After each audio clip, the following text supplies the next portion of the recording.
Our last set of vocabulary for this unit, Unit 4, is different cities.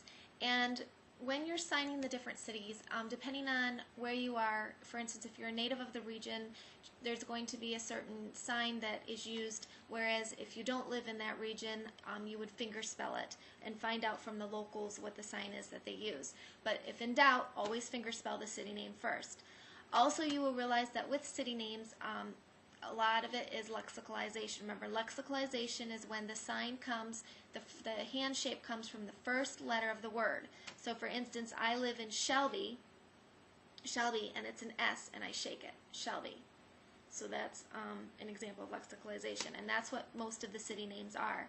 Some of them do have some unique signs.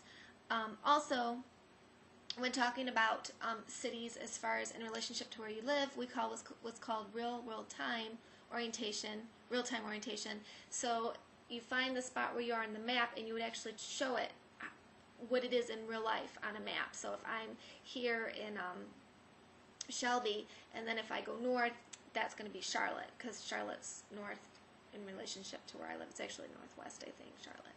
So, but for right now, I'm going to go over the actual vocabulary signs for the different cities that are around my area and our neck of the woods. So for number 1, I already showed you Shelby. Number 2 is Charlotte, and it's a C. Number 3 is Gastonia. Again, the proper way is to spell it Gastonia, but the locals actually use the sign for gas in conversation when they talk about Gastonia. Number 4 is Lincolnton. Number 5, Durham, and it's a D and you shake it. Number 6, Raleigh, R, shake it, so there's our R. Number 7, we have Winston-Salem, W-S, Winston-Salem. Number 8, we have Greensboro, you take the G and you circle it.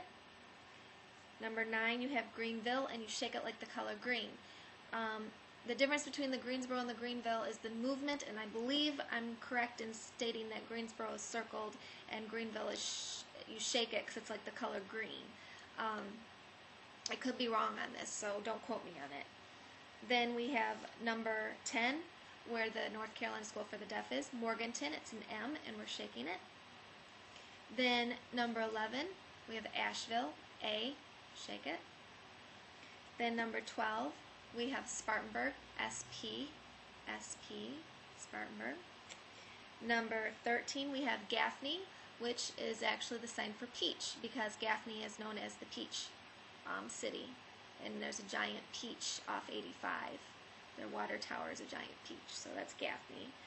Number 14 is Columbia, and the sign that we're doing for this is actually cotton, when you're picking cotton. I guess Columbia is known for its cotton picking.